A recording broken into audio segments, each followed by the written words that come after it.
Hello students, मैं अंजू दुआ from शाम एकेडमी आप सबका स्वागत करती हूँ आपके अपने यूट्यूब चैनल पर।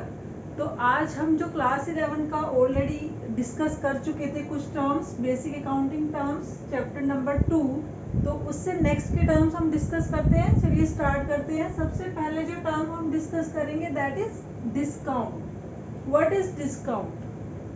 तो डिस्काउंट क्या होता है? बेसिकली आपके प्राइस का रिड्यूस होना या reduction in the price of goods और the amount which is to be paid to the customers by the business, that amount is reduced और डिक्रीज्ड। तो बेसिकली जनरली आपने सुना होगा, जब भी आप किसी शॉप पर जाते हैं, आप कुछ बाय करते हैं तो आप नेगोशिएट करते हैं, आप डिस्काउंट मांगते हैं शॉपकीपर से कि हमें डिस्काउंट दो कुछ। तो जब आपको डिस्काउंट देता है वो शॉपकीपर, इट मीन्स आपको कुछ कम प्राइस पे करना होता है। आपके प्राइस को वो कम करते हैं। वो डिपेंड करता है कि कितना डिस्काउंट देते हो सकता है 5%, 10%, या डायरेक्टली आपको बोल दिया जाता है कि ठीक है आप 50 रुपीज कम कर दीजिए। तो वो क्या है? आपके लिए डिस्काउंट है। तो जब भी डिस्काउंट दिया जाता है तो वो डिस्काउंट आपका दो टाइप का होता है। एक होता है कैश डिस्काउंट और other one is trade discount. जब मैं कैश डिस्काउंट की बात करती हूँ तो कैश डिस्काउंट आपका तब दिया जाता है कि सपोज कीजिए आपने कोई स्टॉक जब परचेज किया, आपने कुछ गुड्स परचेज की और आपने परचेज की क्रेडिट टर्म्स पर for the time period of 3 months. तो आफ्टर 3 मंथ्स आपको पेमेंट करनी है। बट अगर आपको शॉपकीपर एक ऑफर देता है कि अगर आप 3 मंथ से पहले पेमेंट कर देते हैं, विद इन 1 मंथ या इतने टाइम पीरियड के अंदर अगर आप पेमेंट कर देंगे तो हम आपको कुछ डिस्काउंट देंगे। वो डिस्काउंट आपको क्यों ऑफर कर रहे हैं? ताकि आप अर्ली पेमेंट कर दो जो भी आपने गुड्स परचेज की थी उसके लिए। तो बेसिकली ये पेमेंट आपसे क्विक रिसीव करने के लिए आपको कैश डिस्काउंट ऑफर किया जाता है। और इसे हम बुक्स में सेपरेटली शो भी करते हैं कि जितना डिस्काउंट आपने पे किया है उसको उतने अमाउंट से हम रिकॉर्ड भी करते हैं डिस्काउंट के नेम से बुक्स के अंदर। बट जो ट्रेड डिस्काउंट होता है उसको हम सेपरेटली रिकॉर्ड नहीं करते बुक्स में। ट्रेड डिस्काउंट बेसिकली होता क्या है? ये बेसिकली उस टाइम प्रोवाइड किया जाता है जब आप बल्क में कुछ मटेरियल परचेज करते हो। अगर आपने बल्क में गुड परचेज की है तो देखो, अगर मैं यहाँ पर एग्जांपल देती हूँ कि अगर आप कोई शर्ट परचेज कर रहे हो, वो वन शर्ट का प्राइस जो है दैट इज 100 रुपीज। अब अगर आपका जो कस्टमर है वो आपको ये बोलता है, मीन्स आप बिजनेसमैन है, आप शर्ट परचेज करें तो आप ये बोलते हैं कि आप मुझे वन शर्ट दे रहे हो 100 रुपीज में, बट मुझे इसके 5000 पीसेस परचेज करने हैं। आपको 5000 शर्ट्स परचेज करनी है। तो आप बोलते हो कि आप मुझे क्या डिस्काउंट ऑफर करेंगे, आप मुझे कितने प्राइस पर देंगे अगर मैं 5000 शर्ट्स परचेज करता हूँ। तो वो शॉपकीपर आपको एक ल्यूक्रेटिव ऑफर देता है। ओके, आप अगर 5000 पीसेस परचेज कर रहे हैं तो मैं आपको 95 रुपीज में पे करूंगा, 95 रुपीज में आपको शर्ट्स दूंगा। तो आपको 95 रुपीज के अकॉर्डिंग पेमेंट करनी होगी। तो यहाँ पर आपको 5 रुपीज पर शर्ट डिस्काउंट मिला है। तो जो आपको एक लमसम अमाउंट पे करना होगा वो 5000 शर्ट्स का 95 रुपीज के अकॉर्डिंग पेमेंट करना होगा। अब इस डिस्काउंट को हम बुक्स में सेपरेटली शो नहीं करते। मीन्स डिस्काउंट के नेम से आप यहाँ पर कुछ भी अलग से बुक नहीं करेंगे, रिकॉर्ड नहीं करेंगे। आपने जितनी टोटल पेमेंट की 5000 शर्ट्स मल्टीप्लाई बाय 95, तो जो आपकी पेमेंट है वो डायरेक्ट आप उसी अमाउंट से अपना परचेज बुक करेंगे। आपको यहाँ पर डिस्काउंट सेपरेटली शो नहीं करनी। तो बेसिकली दोनों में डिफरेंस क्या है cash discount and trade discount में? कैश डिस्काउंट जो है वो हम और क्विक पेमेंट रिसीव करने के लिए कि अगर आप अपने जो भी आपके बायर है उनको आप बोल देते हो कि अगर आप इतने टाइम के अंदर पेमेंट कर देते हैं तो हम आपको कैश डिस्काउंट ऑफर कर देंगे, आपको हम कुछ अमाउंट कम में दे देंगे। अगर ट्रेड डिस्काउंट का मतलब है कि अगर आप बल्क में क्वांटिटी परचेज करते हैं तो वो आपको एक डिस्काउंट वहां पर प्रोवाइड किया जाता है, that is called trade discount. And trade discount is not recorded in our books with discount name. Directly जितना भी लेस करके अमाउंट पे कर रहे हैं उसी अमाउंट से हम परचेजेस बुक कर देंगे। तो ये बेसिक डिफरेंस है हमारा कैश डिस्काउंट में एंड ट्रेड डिस्काउंट के अंदर। नेक्स्ट जो हमारा टर्म है दैट इज रिबेट। रिबेट भी एक टाइप से डिस्काउंट से कुछ मैचिंग सा ही है, इसमें भी आपको कम प्राइस देना पड़ता है, बट दोनों में बेसिक डिफरेंस क्या है कि वो आप सेल्स के टाइम पे दोनों डिस्काउंट ऑफर करते हो, बट रिबेट जो क्या है आफ्टर सेल्स है। अगर आपने कोई एक प्रोडक्ट परचेज किया, आप परचेज करके ले गए अपने शॉप पर, लेकिन जब आप वो जाकर वहां ओपन करते हो उसमें देखते हो कुछ डिफेक्ट है उस पीस के अंदर, तब वापस आप उस शॉपकीपर के पास जाते हो और उसे वो पीस दिखाते हो कि इसमें से कुछ ये डिफेक्टेड पीसेस निकले हैं, तब वहां पर वो आपको ये बोलता है कि ठीक है, मैं आप ये रख लीजिए पीस, लेकिन मैं यहाँ पर आपको क्या एक रिबेट भी ऑफर करता हूँ, मीन्स यहाँ पर कुछ प्राइस कम कर देता हूँ, जितने भी डिफेक्टेड मटेरियल निकला है उसका मैं प्राइस और कम कर देता हूँ, तो दैट इज कॉल्ड रिबेट। तो रिबेट में बेसिकली क्या हो रहा है, यहाँ पर आपको प्राइस कम कर रहा है, आपको कम प्राइस पे करना पड़ रहा है। तो जनरली बेसिकली दोनों सिमिलर नेचर के ही हैं, डिस्काउंट एंड रिबेट।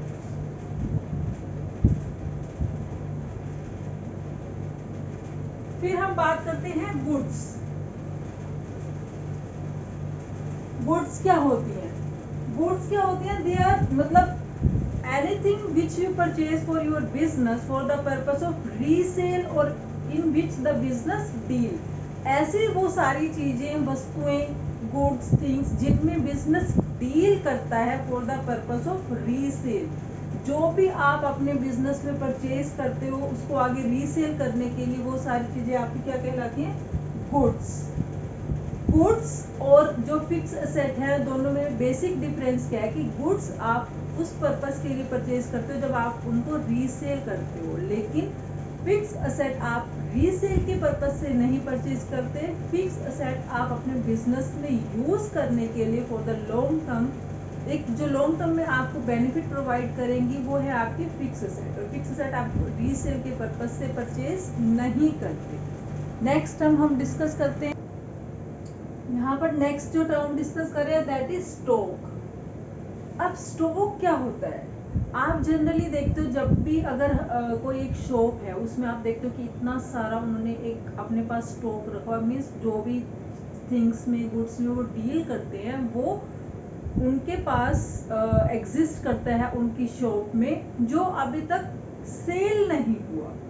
तो स्टॉक बेसिकली क्या है? वो वाली आइटम्स हैं, उन आइटम्स का एक वैल्यू है जो अभी तक सेल नहीं हुई है, आपके पास आपकी शॉप में एग्जिस्ट करती है। तो stock means it includes value of those goods which remain unsold at the end of the accounting period और at the end of the financial year. जब आप at the end of the year अपनी books ready करते हो तो आप उसमें एक चीज मेंशन करते हो कि क्लोजिंग स्टॉक। क्लोजिंग स्टॉक वो वाला स्टॉक होता है जब आप ईयर क्लोज कर रहे हो, अपनी बुक्स रेडी कर रहे हो, तो उस टाइम पर जो स्टॉक अनसोल्ड है, जो स्टॉक अभी तक सेल नहीं हुआ, that is called closing stock. अब वो closing stock at the end of the year है। सपोज करो मैं जो बुक्स रेडी कर रही हूँ फॉर द फाइनेंशियल ईयर 17-18 के लिए मैं अपनी बुक्स रेडी कर रही हूँ, तो इट मीन्स 31 मार्च 2018 को जो मेरे पास क्लोजिंग स्टॉक की वैल्यू होगी वो उस फाइनेंशियल ईयर के लिए क्लोजिंग स्टॉक होगा। बट जब मेरा नेक्स्ट फाइनेंशियल ईयर स्टार्ट हो जाएगा तो वो स्टॉक मेरे लिए क्या बन जाएगा? 1 अप्रैल 2018 को वो मेरे लिए ओपनिंग स्टॉक बन जाएगा। क्यों? क्योंकि जो क्लोजिंग स्टॉक मेरे पास बचा हुआ था वहां पर मैंने ईयर क्लोज कर दिया, आपने उसको रिकॉर्ड कर लिया as a closing stock. But next year की स्टार्टिंग में भी तो वही स्टॉक ही मेरे पास बचा हुआ है जो अभी मैंने ईयर क्लोज में शो किया है। तो जब मैं न्यू ईयर की बुक स्टार्ट करूंगी तब मुझे जो शो करना होगा वो सेम वैल्यू को मैं क्या शो करूंगी? Opening stock. तो एक फाइनेंशियल ईयर के एंड पर जो स्टॉक आपके लिए क्लोजिंग स्टॉक होता है वो नेक्स्ट ईयर के स्टार्टिंग में आपके लिए ओपनिंग स्टॉक बन जाता है। तो बेसिक डिफरेंस ये कि ये eight the end of the year count होता है और इसको हम नेक्स्ट ईयर के स्टार्टिंग में काउंट करते हैं ओपनिंग स्टॉक। तो बेसिकली स्टॉक क्या है? जो अनसोल्ड आइटम्स रह गई हैं उनकी क्या वैल्यू है आपके पास, दैट इज कॉल्ड स्टॉक। फिर बात करते हैं हम इन्वेंटरी। जो स्टॉक हम बात कर रहे हैं वो जनरली किसी भी बिजनेस के लिए यूज हो सकता है, बट अगर आप मैन्युफैक्चरिंग यूनिट की बात कर रहे हैं तो उस स्टॉक को हम क्या बोलते हैं, इन्वेंट्री। इन्वेंट्री का भी सेम वही मीनिंग है जो स्टॉक का होता है, बट इन्वेंट्री को हम डिफरेंट स्टेजेस पर देखते हैं। यहाँ पर हो सकता है कि इन्वेंट्री ऑफ रॉ मटेरियल। देखो अब मैन्युफैक्चरिंग यूनिट है तो वहां पर आपको कुछ प्रोडक्शन करके कुछ फाइनल एक प्रोडक्ट रेडी करना होता है, उसके लिए आपको पहले रॉ मटेरियल भी परचेज करना होता है। तो जब आप कोई रॉ मटेरियल परचेज करते हैं, उस रॉ मटेरियल में से जितना पार्ट आपने आगे प्रोसेस में डाल दिया और जो प्रोसेस में नहीं डाला प्रोडक्ट की मैन्युफैक्चरिंग के लिए, तो जो रॉ मटेरियल कंप्लीटली एक रॉ मटेरियल की फॉर्म में ही आपके पास बचा हुआ है, that is called inventory of raw material. Next है work in progress. Work in progress वो वाली सिचुएशन होगी जब आपने उस प्रोडक्ट को रेडी करने के लिए प्रोसेस स्टार्ट कर दिया। अगर मैं एक एग्जांपल लेती हूँ कि कॉटन आपने लिया रॉ मटेरियल, तो जब आपने इस कॉटन से क्लॉथ बनाने की प्रोसेस स्टार्ट करी तो बीच में उसके जो थ्रेड्स वगैरह क्रिएट होंगे वो उसकी वर्क इन प्रोग्रेस की सिचुएशन होगी।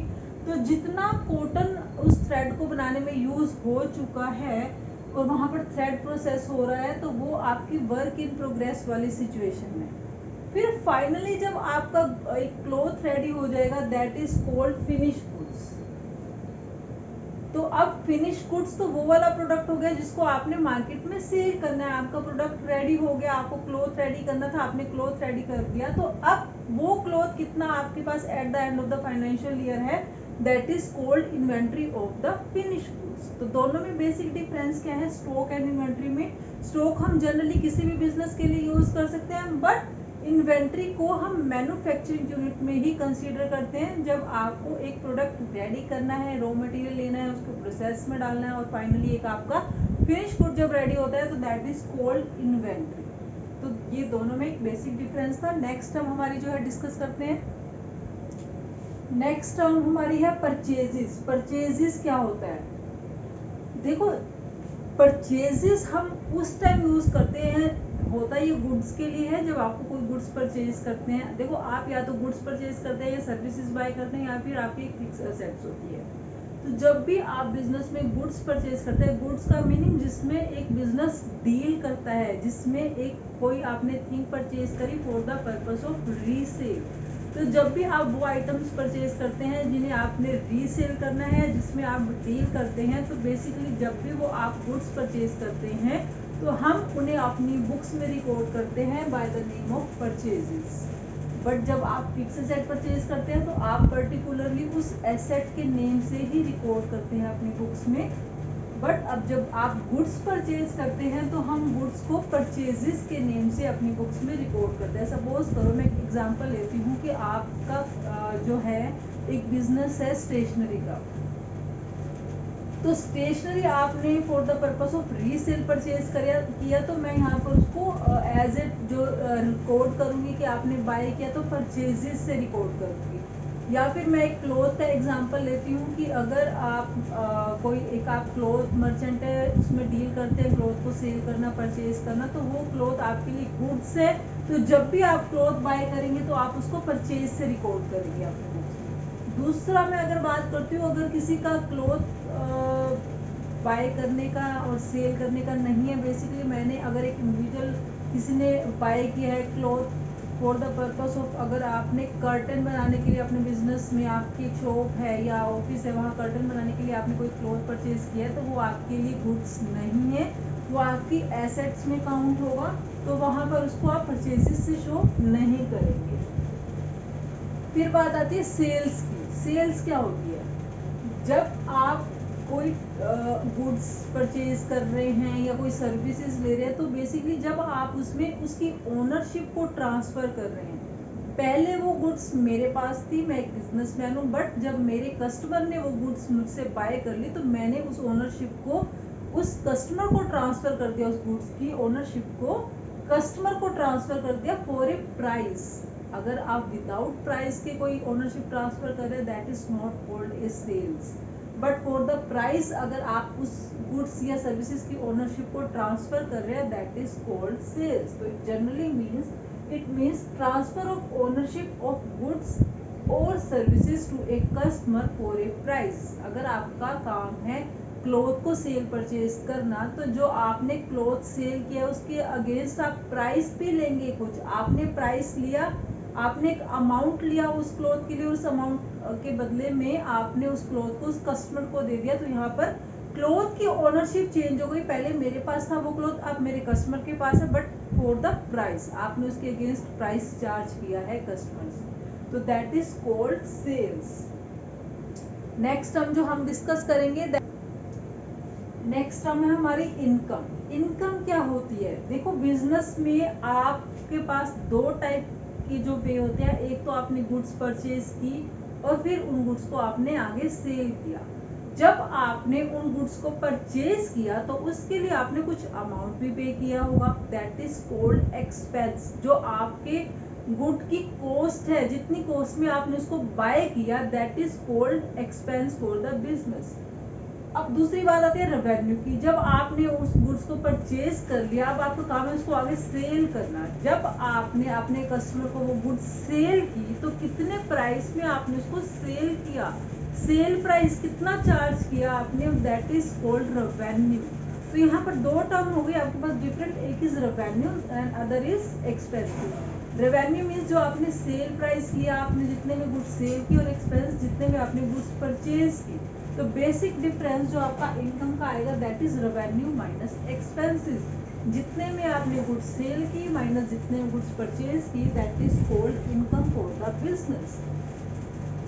Revenue is amount received from the sale of goods and expenses is the amount or the cost of the goods purchase। जितने में आपने जो गुड्स सेल कर रहे हो तो उसको कितने में परचेज किया था या उसकी कॉस्ट कितनी थी, दैट इज कॉल्ड एक्सपेंसेस। तो दोनों का डिफरेंस आपके लिए वो इनकम होगी, revenue minus expenses, that is called income.